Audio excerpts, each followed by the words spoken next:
Welcome to Wealth Roadmap with Jeff and Steve, your guide to simplifying wealth management. Join us as we explore financial planning, taxes, investments, insurance, and legal frameworks to help you secure your financial future. We are here, and today we're going to talk about the 13 steps to creating wealth. And this is mostly designed for young professionals, but theoretically you could start creating wealth at any point in your life. And so today we're going to go over the 13 kind of baby steps of what you should be doing to get to that point. Now, Steve had an icebreaker, so we're going to turn it over to Steve for said icebreaker and see if he's ready to break the ice. Big icebreaker. Hey, everybody. It's good to be talking with you. Stephen Benny here. So listen, the solar eclipse was just, what day was that? Was it Monday, right? Did you see it? No, I didn't see it. I saw that you looked at the solar eclipse.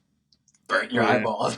Oh, yeah. I posted a filter on from Snapchat. Oh, that was a filter? I thought that was just your face. Yeah. So listen, if you have, here's the thing. If you have leftover, what do you do with those leftover solar eclipse glasses? Right? I don't know if you even had a pair because you burnt your eyeballs, but a lot of people had these solar eclipse glasses where you put them on. Now, what do you do to them? You can actually donate them. So you can donate them. They'll be given to schools in Latin America for the region's annual eclipse in October. So if you're not sure how or where to donate them, hit us up. Let us know. We'll get you the information to donate those solar eclipse glasses. Do a good deed. That's what I say. All right. Icebreaker is over. Way too much work, but sure, you could hit up Steve Benny. What? He's on LinkedIn. He's on all your social media platforms. Big presence online. But today we're going to go into the 13 steps to creating wealth for young professionals. So number one is establishing an emergency fund. Pretty self-explanatory, but you need some money in case stuff goes wrong. So especially with today's environment with interest rates where they're at, in the past you couldn't really get a good interest rate, and we talked about this on previous podcasts, but you could get a good high yield savings account with Capital One, Amex, SoFi, so many of these different providers that are paying 4 or 5% in today's market. Now that may change, but if you have 10,000, 100,000, 50,000, 2,000, whatever the number is, if you put it into a high yield savings account, at least you can get 4% on your money to kind of help build up that emergency fund. So step one is getting an emergency fund so that, you have some money to rely on in case, again, stuff goes wrong. So that's Jeff, when you say an emergency fund, how much should that be? Is there a rule of thumb? What are we talking? Yeah, I think, anywhere from 3 to 6 months is a good starting point. Again, you're always going to want to, and everyone's emergency fund in terms of what they want in their account, it's going to be different, right? You and I might, I might say I only need 1 month, and if worst case, I'll go into my various other accounts or leverage or whatnot. You might say, hey, I want to have 3 months, just makes me sleep better at night. And if you're going to sleep better at night, it's going to make you feel a lot more inclined to follow that financial plan that you may have. So you want to have a number that's comfortable, but generally around that 3 to 6 month time frame is a good place to start. Yeah, I think I agree. I think you nailed this. It's really it's a guide, but what makes you feel comfortable. So we have a 3 month emergency fund set up. It's getting 4% at whatever bank, hopefully. What do I do next, Steve? Number 2, pay off high interest debt. All right, we want to get rid of the debt if you have it, especially the debt that has a high interest, credit card debt, any higher interest loans that you may have outstanding. Attack the debt by how high the interest rate is. So again, if you have multiple credit cards or multiple loans, make a spreadsheet. Look at what those rates are. Look at what those balances are. Get rid of the ones that have the high interest rate. So if you have a spreadsheet, you do it on Excel, right? And if you don't know what the interest rate is, just call the company up, the carrier, whoever, whether it's a credit card or whether it's a bank, call them up. They will give you that information. Get that information. Make sure that they give you that exact amount that you're paying, and make sure that the payment that you're making isn't just going to interest. A lot of times, for example, credit cards, if you just pay the minimum interest, if you just pay the minimum payment, it's just really going to interest, and so you're not paying into the principal, right? You're not eating into that debt. So what's happening is when you pay that minimum payment, and it's only going to interest, well, more interest is being calculated on top of the interest, and you're not actually paying it down. So make sure, have that. And if you're not sure if that payment is that you're making is principal and interest, that's the key. Make sure it's going to principal. That part of that payment is going to the principal. Again, ask them, call the company up and clarify that with them. So make sure that the payment that you're making is going to principal and interest. Apply more towards the principal for that higher interest debt, and begin to knock down the debt one by one, so that you can eliminate that as quick as possible. And there's a lot of like credit card companies that will do like a credit card reconciliation, or they'll consolidate all your accounts, your credit cards, maybe offer you 0% for the year, and then you can again do what Dave Ramsey calls the debt snowball. There's a lot of things that I agree with Dave Ramsey on, a lot of things that I disagree with him on, but this is one where I agree with him on. Like, last thing you want to do is be investing in the stock market or any of the other things that we might be talking about, hoping to get 6 or 10%. Meanwhile, a credit card company is hitting you over the back of the head with 25%. So do the debt snowball, get an Excel file, put everything together, put a plan together to kind of help pay down that debt. But yeah, can't be investing in 401ks or Roths or whatever the case might be, hoping to get 10%. Meanwhile, someone's, like I said, hitting you on top of the head for 25%. So like Steve said, pay down that high interest debt. This doesn't mean your home. So if your home is getting a 3%, 5%, maybe it makes sense to keep that on. That's a different conversation, but definitely the credit card or personal loans, things like that. Yeah, great point. That is a very good point. Some of that low interest rate debt you may not want to pay off, all right? Because especially we're in a period of such low interest rates, some debt that you have could have a low rate of interest. The conversation could be leave that to be able to leverage the debt that you have at a low interest rate to use the money that you would have paid it off to use it for other things, right? Whether it's investing, whether it's just investing in yourself or investing in the market. So yeah, very good point, Jeff. Big leverage guy. Number 3 is creating a plan. So, you want to get the emergency fund set up. You want to pay down the interest rates, and even both of those, at the end of the day, you have to start with a plan, right? You can't just go into the gym and say, all right, I'm just gonna go and wing it, and hopefully I'll get a 6-pack at some point, and hopefully I'll start to look good, right? But if you create a plan, same thing with a diet, anything like that, you need something to follow by. So trying to figure out, again, what your goal is. And we talked about this in one of the first few episodes on the podcast.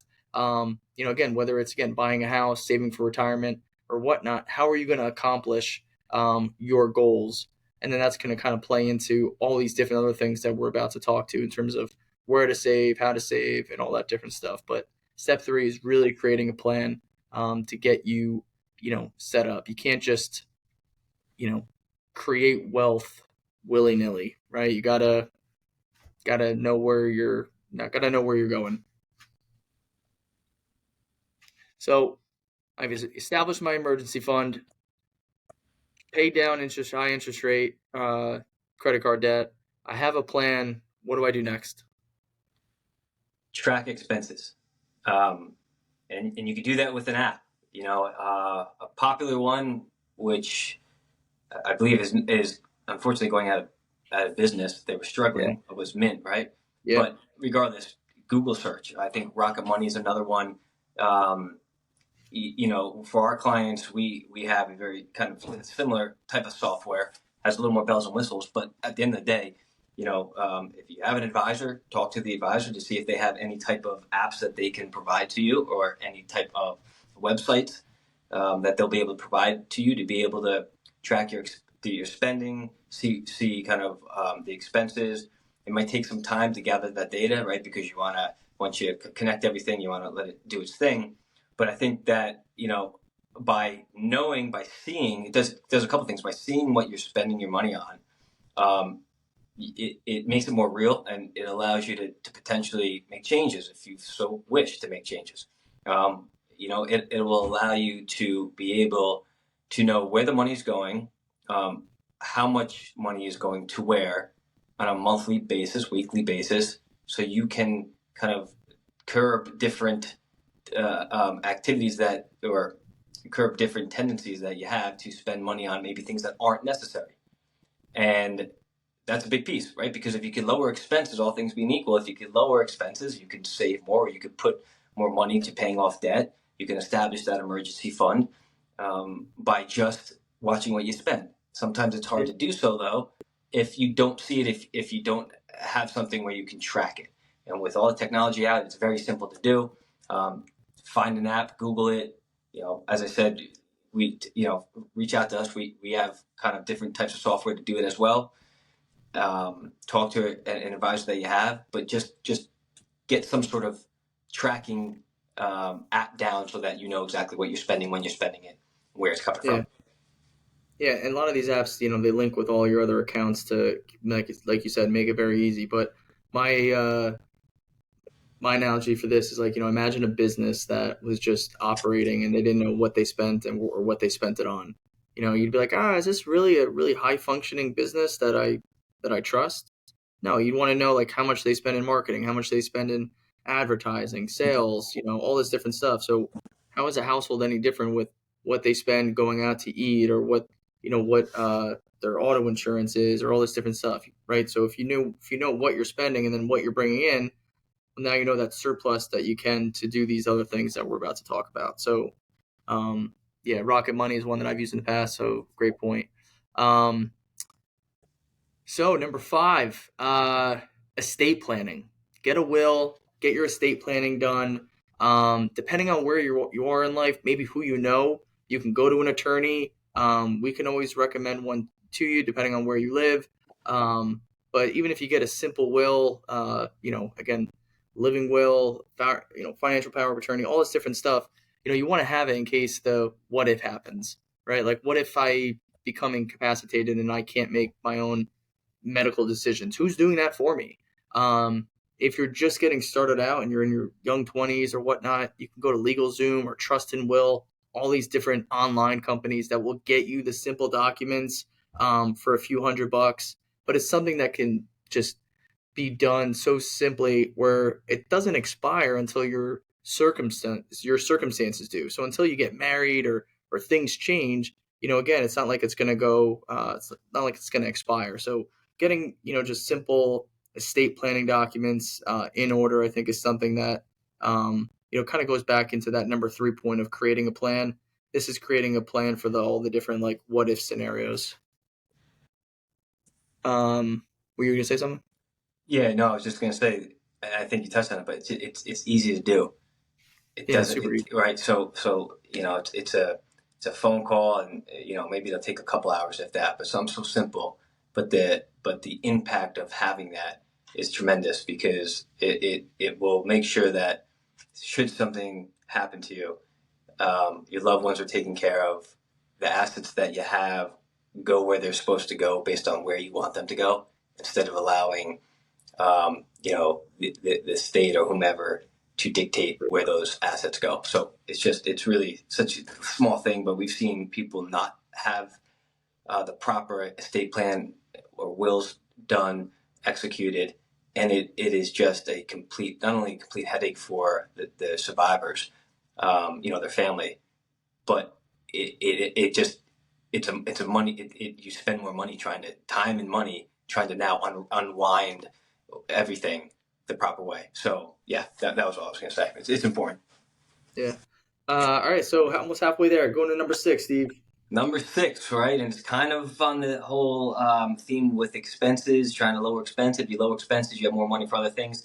Evaluate your home, your auto insurance, at least annually. Maybe every couple of years. If you can do it annually, and make sure that you're getting, you're with a carrier that is competitive, but of course that's also offering the benefits, the protection that you feel comfortable with, and talk to your agent on that.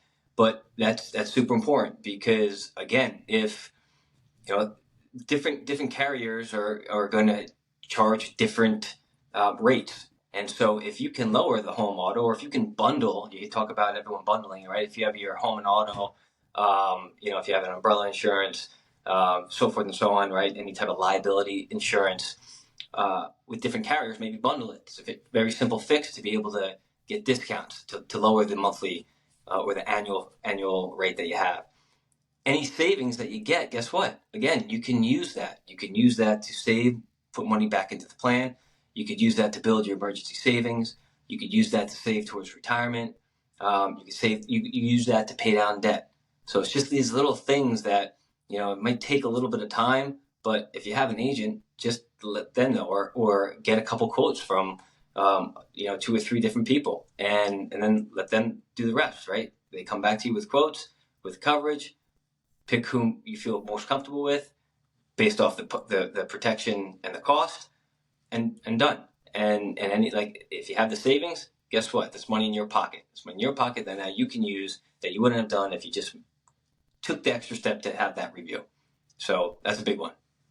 Yeah, and I think whether it's auto and home insurance, whether it's your mortgage rate. I mean, obviously mortgage rates have gone up, so now it's a little bit tougher. But in 3 years or whatever the time frame is, if they drop and you just got a mortgage, hey, does it make sense for me to do a refinance and take advantage of that low interest rate? And that's what we saw so many people do years ago when the rates dropped. Or even if it's your health insurance at work, there's so many different ways that if you can get similar coverage or something that's going to be more efficient, and you're not wasting dollars. Because like Steve said, if you can get the same insurance at a lower cost, well, that's money that would have just been spent, but now you can kind of reinvest that into yourself and help yourself create wealth. And allocate the savings to your plan. So number 7, we talked about all these expenses and things like that. And there's a lot of financial gurus out there that will talk about the number one thing that you need to do is pay yourself first.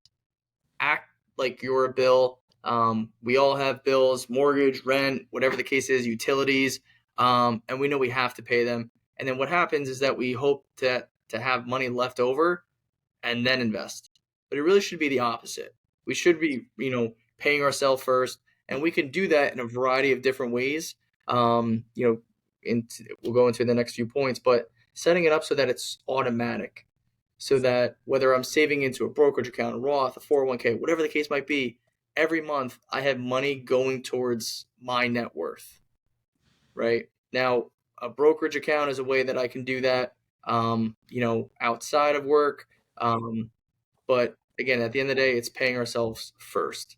So set up something so that you're saving and you're paying yourself first. I know that, hey, when my bills come in on the first of the month, I know I got mortgages coming out, utility bills, and then I got a lot of my different savings accounts coming out at the same time. And I just know that, hey, the first of the month is a heavy hit for me. But again, I'm first in line right before my mortgage company, right before my my utility bill, my phone bill, all that different stuff. And that's why we've seen so many people around this time. A lot of their net worth is built up in their home and in Social Security. Why? Because Social Security was automatically taken out of their paycheck, so that's all they have. And then their home equity is a big part of their net worth because they had to pay their mortgage, and so it just happened, right? But what if those people also had an investment plan and they were saving money every month? That's what's going to help you create wealth. So we want to set up a periodic investment plan, something that's going to pay us first. One of the first things that we should probably do before we do a brokerage account is what, Steve? What's number 8? Save into your 401k. But not only that, save up to at least the company match. If you have a company match, whatever that amount is, if you can, save up to that amount, if not more, right? And that comes down to more planning of how much you should be saving, where to save it. But if you get a match of 5% and you put in 5%, it's 100% return right off the bat, right? No, we can't guarantee that. Markets can't guarantee that. Before the market even hits it, you got a 100% return. Say that again? I said before the market even does its thing, you got 100% return. Yeah. Exactly. That's money that's now that you just doubled your money by contributing up to that max, taking advantage of the max. So, if you have a 401k retirement plan and there's a match, at minimum contribute, assuming you can, but contribute to that, right? And if you follow these steps, again, you've already established an emergency fund, you've paid off the high interest debt, you've created a plan, you have maybe tracking app, you got your wills done, you evaluated your home and auto, you're paying yourself first, right? You're setting up, and this is kind of in line with that, and you set up kind of a periodic investment plan. Now you want to make sure you get to the 401k, and maybe you do the 401k first before you pay yourself first, and that's certainly something that you can do, right? Because the 401k, if there's a match, especially, you might want to think about doing that. If 100%. if you can't contribute to a 401k, if you're paying yourself first and there's a match, well, maybe swap those. Maybe contribute to the 401k, get that match, and then when you have excess funds, start to kind of contribute or invest into a brokerage account and automate that aspect as well. The great thing about 401ks too is it is automated, right? It comes out of your paycheck. If you get paid just twice a month, boom, it comes out. You don't have to do anything. You just set it up and it happens. So take advantage of that. Take advantage of the match, because that is you're going to see over time when you look at the tax deferral of a 401k, but also the ability to compound interest over time, including matches from your employer. That thing will start to grow as time goes on, and you'll see the benefit of starting early and taking advantage of that as time goes on. So please contribute up to the max at minimum. And we've talked about this kind of in other podcasts about every dollar that you save or invest is taxed differently depending on what account you put it into. But like Steve's point, 401k is really the only one where you're probably going to get a match. So double your money, and again, even if they're going to tax you at a higher rate later in the future, I'd rather take that with doubling my money right off the get-go. But another great way to diversify amongst tax, and this is kind of going into step number 9, is looking into a Roth IRA. Now, if you do have a 401k, there's a chance that, hey, maybe there's a Roth 401k feature, and that's going to allow you to save a little bit more money than a Roth IRA would, being that the limits on a Roth 401k are higher than they are on a Roth IRA. But at the end of the day, we want to talk about diversifying not just our assets based off what we're invested in, but how we're invested. So a Roth IRA, and we've talked about this in previous podcasts, is allowing us to kind of pay taxes on the seed and not the harvest. So we're able to invest money now. We pay taxes on that money that goes into the Roth IRA or into the Roth 401k now. But when that money grows, when we get to retirement age, at that point, that money is 100% tax-free. The Roth IRA also gives us the ability to possibly use, or Roth 401k. These Roth, we still have access to those funds throughout retirement, depending on the circumstance, how much, what your gains were, and everything like that. But a Roth is a great way to set yourself up for diversifying amongst different tax classes heading into retirement. Yeah, and one of the things too, just Roth IRAs, there's an income limitation. So if you make too much money, you may not be able to contribute to a Roth IRA, or there's a phase out. But with the Roth 401k, if your 401k offers that Roth option, you don't have to worry about that, right? So The first step, if you have a 401k retirement plan, inquire to see if they have a Roth IRA. That would be the first step to see. If they don't, potentially, if you can contribute to a Roth IRA, but if you can't contribute because of your income, there are still ways to get around that, to be able to contribute, or I should say to contribute, to be able to get money into a Roth IRA, right? There's different techniques. So you're not out of luck if your 401k doesn't have a Roth option. If you make too much to contribute to a Roth IRA, there's kind of different ways known as backdoor Roth. Maybe we do another episode on how that works. But just know you're not out of luck. There are still ways to build up money inside of a Roth IRA so you can get the benefit of having tax-free growth, and then upon distribution, if a proper qualified distribution, tax-free from those distributions.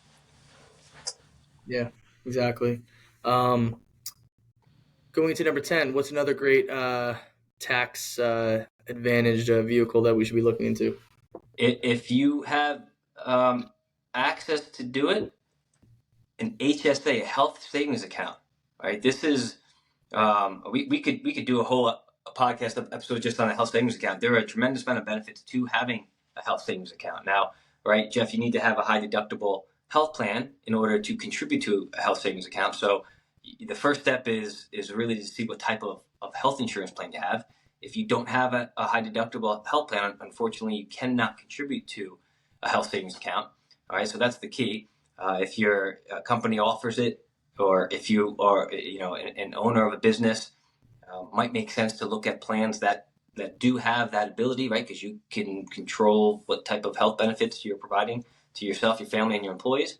Yep. But the good thing with the health savings account is you get, and you've probably heard this possibly before, but it's kind of like that three-pronged tax benefit. As a triple tax benefit. So the contributions that you put in, right? They're tax free, so you can deduct. Kind of like, think of it like when you put money into a 401k, right? You get that deduction on your income. Same thing with an HSA. The contribution that you put in, and of course there's the IRS. There's a limit to how much you can put in, and it adjusts for inflation. But the contributions that you put in, you can deduct off the income that you have that year. The growth is tax deferred, right? So they're tax free essentially. You don't have to pay tax on the growth of the money inside of that HSA. And then if used for qualified medical expenses, that money is tax free. So you don't have to pay tax on that money when you pull it out. So you're getting a benefit when you contribute, you're getting a benefit inside because it's growing tax free, and you're getting that third tax benefit of being completely tax free if used for qualified medical expenses. There are, the other thing too is you can contribute to these HSAs, and you can allow these HSAs to grow, because remember, they're tax deferred, tax free, they grow tax free. But when you take it out for medical expenses, they're also tax free. So let's just say you're able to pay the cost of your medical expenses while you're younger, you're working. You have the ability to contribute to an HSA over time. You can keep contributing to it. It keeps growing. You keep contributing. You don't touch it. But you save your receipts. Save the receipts for all of the medical expenses that you have. You can go back. So 10, 15 years goes by. You can go back, let that accumulate, let that grow, right, over time, compounding interest, the benefit of that that tax-free growth, tax-deferred growth. You can then use the receipts that you saved to essentially pull money out tax-free, right? So it's just a neat way to be able to allow for some growth. Often people are putting money into the HSA and then pulling it out that same year. And it's like, well, if you have to, you have to, okay. But if there's other ways that you can pay for those medical expenses, take advantage of that, of time. Take advantage to allow that to grow. The other thing too is, right, even in when you're retired, you can use the HSA for qualified medical expenses in retirement. So again, just different ways to kind of utilize these vehicles that are available to you, if they're available to you, but using it the right way. And if you have the means to be able to pay for expenses out of pocket, but continue to save into an HSA and let that grow, you're going to see some tremendous growth. You're going to see some tremendous tax benefits, and you're going to be able to utilize that later in life as well, to be able to really maximize that HSA that you have.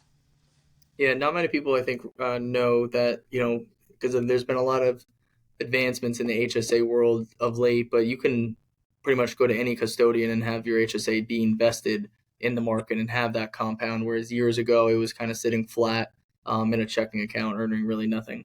So yeah, an HSA, we should do another podcast on that. So again, you can start an HSA if applicable, right? If you have a high deductible plan. Number 11 is starting a 529, and that's really only applicable if you have kids.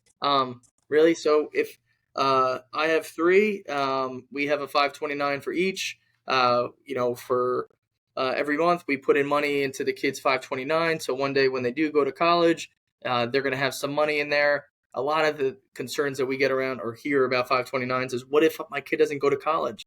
Well, recently, what was it, the Secure Act 2.0, they made the rule where now you can transfer money from your 529 over into a Roth IRA if the child doesn't go to college. If my oldest doesn't go to college, I can pass it down to my next child. It could be used for tuition, for books, for dorms.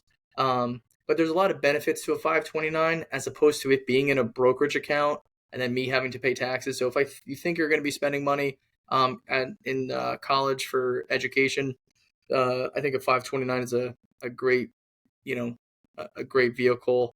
But just like anything, you don't want to put, all of your eggs into a 529. And again, that's only if you have kids. So if you don't have kids, then, come back to us when you do. And you may have said this, Jeff, but right, college, but it's also K through 12 and apprenticeship programs. So it's not just college, right? So even if they kind of changed that rule, but a little bit ago. But the bottom line is, it's if you don't, if you have a child who doesn't end up going to college, not all is lost, right? Because you could still use it for different types of schooling as well. So nothing I forgot to mention is you could cash it out. And you just pay a small penalty on just the gains only.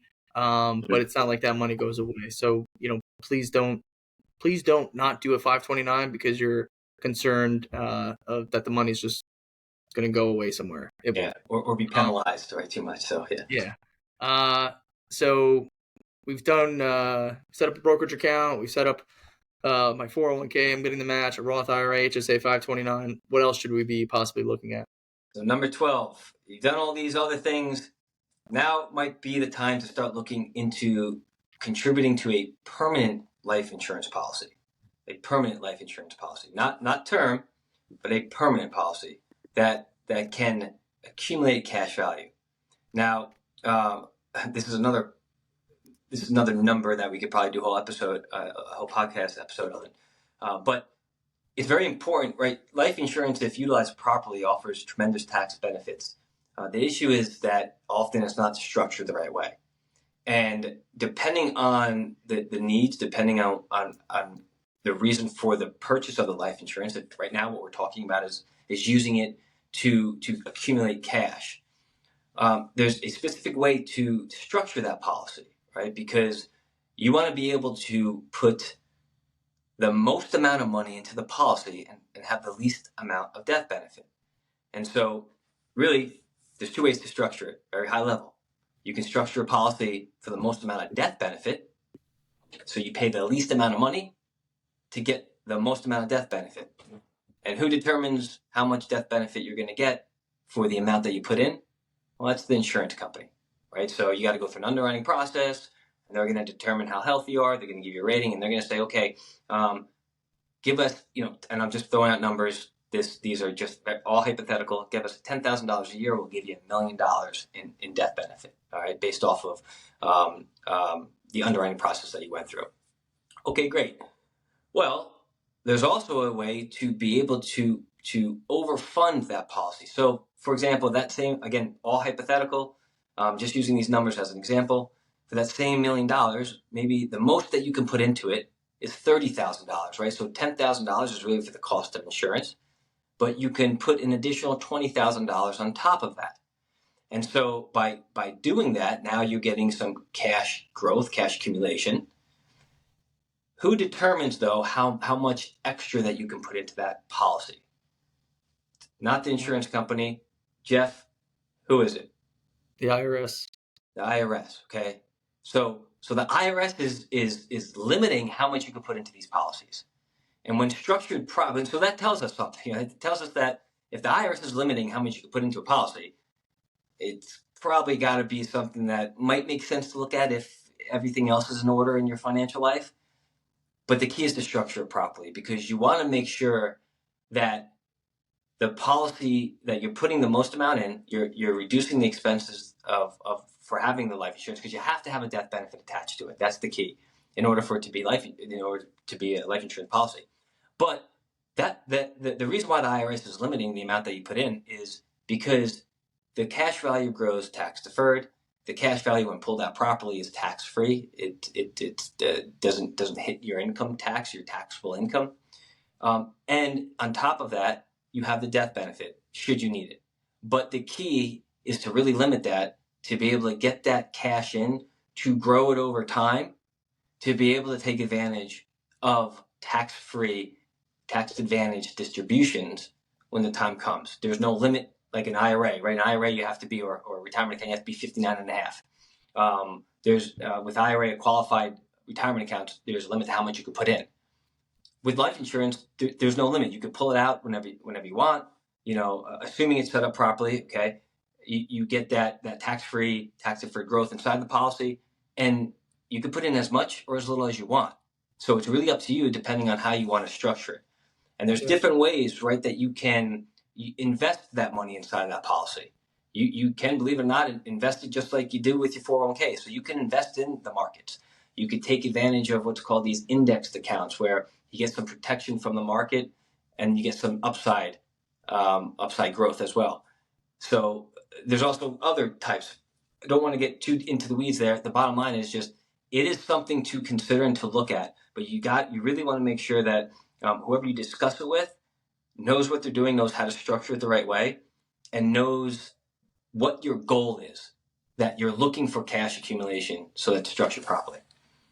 Yeah, I think, obviously there's life insurance, annuities, there's a lot of pros and cons with them, but there's obviously a lot of chatter. There's going to be people that love them. There's going to be people that hate them. But to your point, when the IRS is limiting you, and when banks are owning life insurance, or, you hear the, Walt Disney World story.